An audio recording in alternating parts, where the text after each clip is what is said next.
Hi, my name is Matt, and today I'm going to make Skeletron from Terraria. So, to start, I get out all the colors that I think I'm going to need, and I make an off-white color.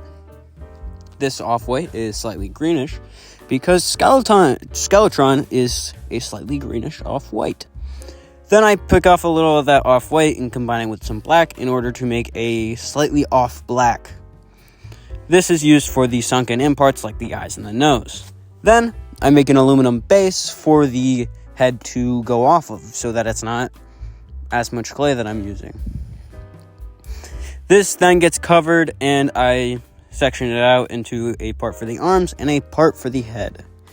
Then, the bottom part of the head, where the jaw is, gets shortened or thinned in order to make it look like that, I guess. Then I mark out the areas where the nose and the mouth are going to get carved. And after that, I actually carve them. So I start with the first eye, then the other eye, and then I go back down to the nose, making them more game accurate.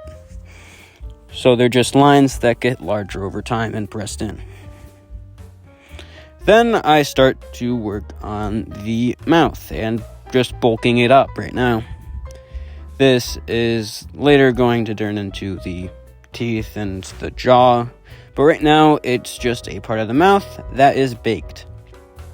So now I put a little slab of the off-white in the front area of the mouth in order to start making its jaw. I gotta make this jaw strong so that I can bite off a player's noggin. Not really. So then I open up its mouth in order to give it some teeth. I start by just poking the mouth. Then I get a larger ball stylus in order to smooth out the mouth. Then, after I smooth it with the ball stylus, I realize, oh wait, the sides aren't supposed to be all the way together. They're supposed to not be there, so I cut them off. I just straight up just cut them off, and they just went off. That's really it. So after that, I get a smaller ball stylus, and I just smooth out the inside of the mouth even more.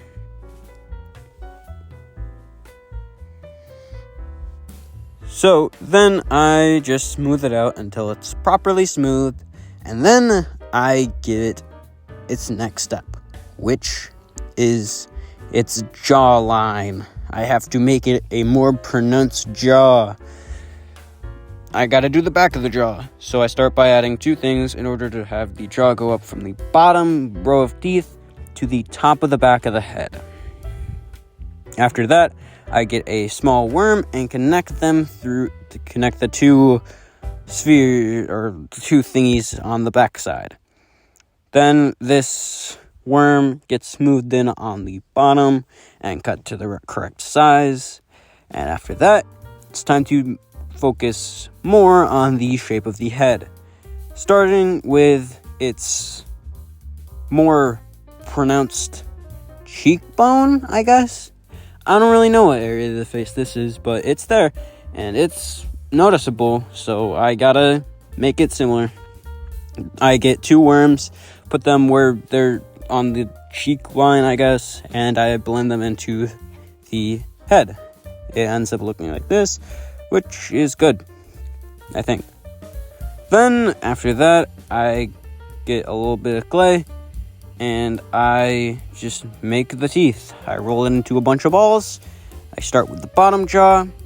I do a slight amount of blending, not too much, from the bottom of the tooth to the actual bottom jaw. And then, once that gets done, poked, prodded, and put into place, you do the same for the top jaw. But unlike the bottom jaw, which had significantly more teeth, the top jaw only has 4 teeth, with the middle 2 being smaller and the outer 2 being a lot larger. Then, once this is done, most of Skeletron is done, so all that except I took a little bit off the back of the bottom jaw because I felt it was too large. So I start off my fixing up of the head or smoothing or just general fixing the texture by fixing the back part of the jaw. I start by putting a little worm there to cover up the exposed aluminum after I cut away some of it. And then I fix the jawbone thing by giving it an obvious point of separation. This, once again, in the same way that the worm did before, is connecting those two pieces. Then I put a flat sheet on the top part of its head, and I blend that into the skull.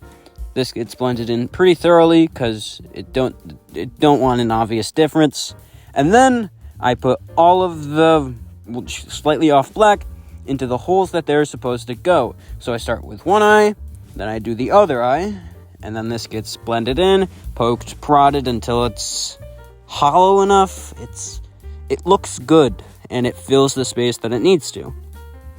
I started with a ball stylus, just rubbed it around in there until it looked good, and then I did some smoothing with my finger. Then after this, I did it for the nose too. It's the same process for all three, so just go ham, I guess. Then this gets baked, and it's the first part of our project done. The head is only 1/3 of this, besides the base, which I don't really count. I get that larger piece from earlier, and I split it in half to make it easier to make into worms, I guess. At the time, it was just to get proper sizing, but it didn't really need to happen. I guess it was really just proper sizing for the hands, and only the hands. So, overall, didn't really matter too much, but these get rolled into worms so that our little dungeon guardian can become a Skeletron, even though it's weaker. So, these get rolled into worms that are thick enough to not break immediately once they're baked, to hold some form of structure, and then are cut to be slightly longer than the point of Skeletron's jaw to the top of his head.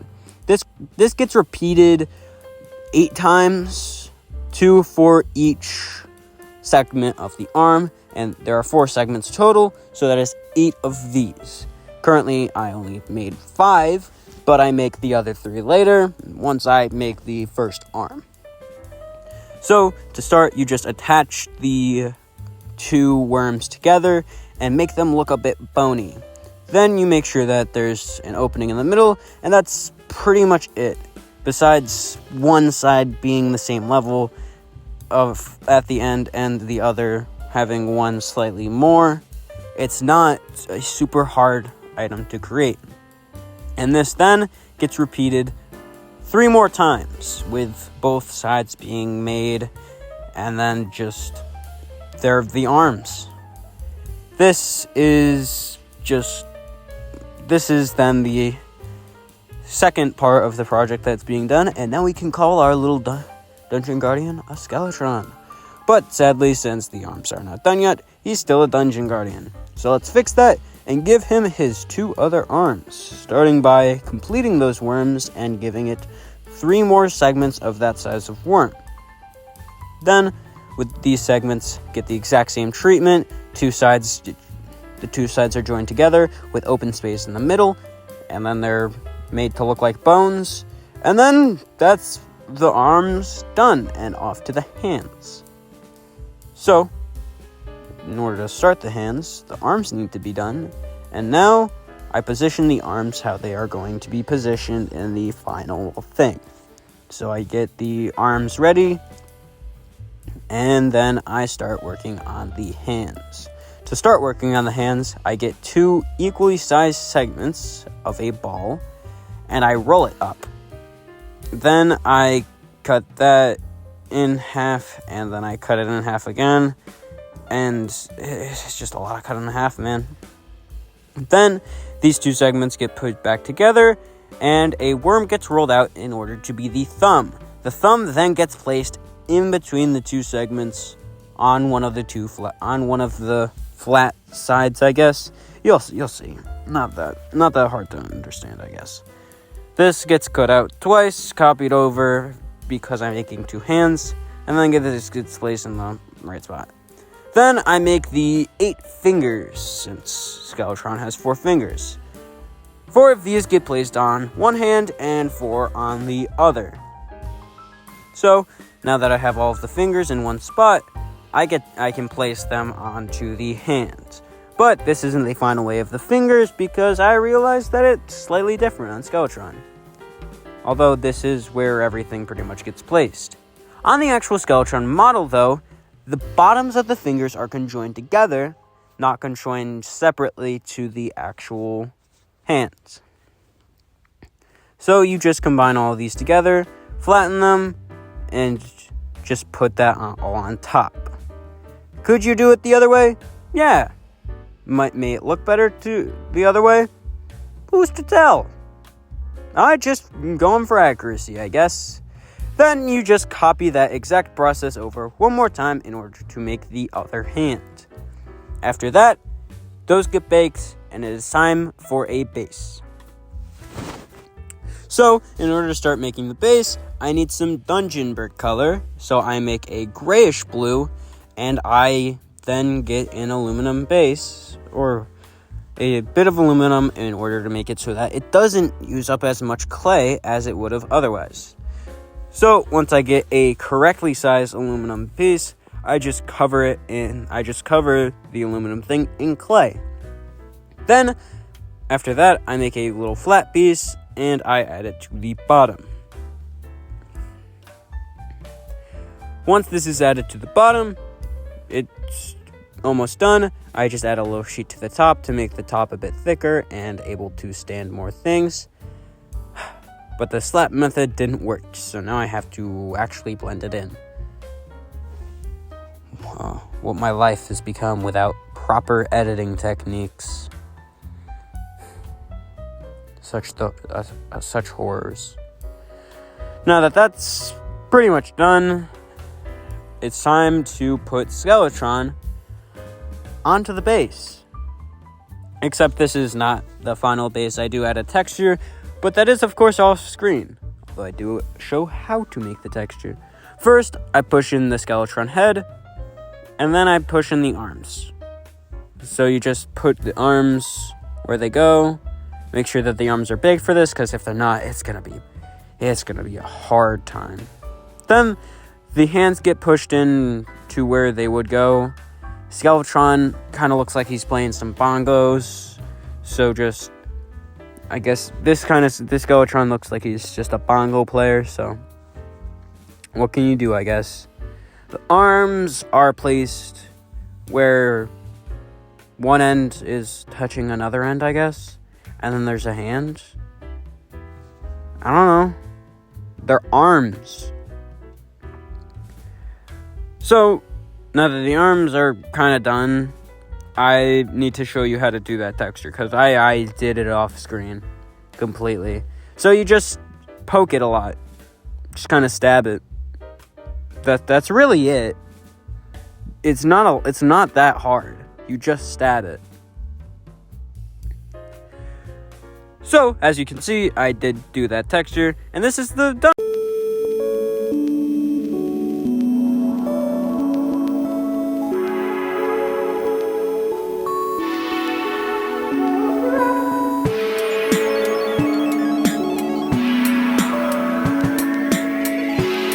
If you like this video, like the video. And if you want to see more like it, subscribe. I'm on my way to 100 subscribers. If you want to see anything specific, comment it down below.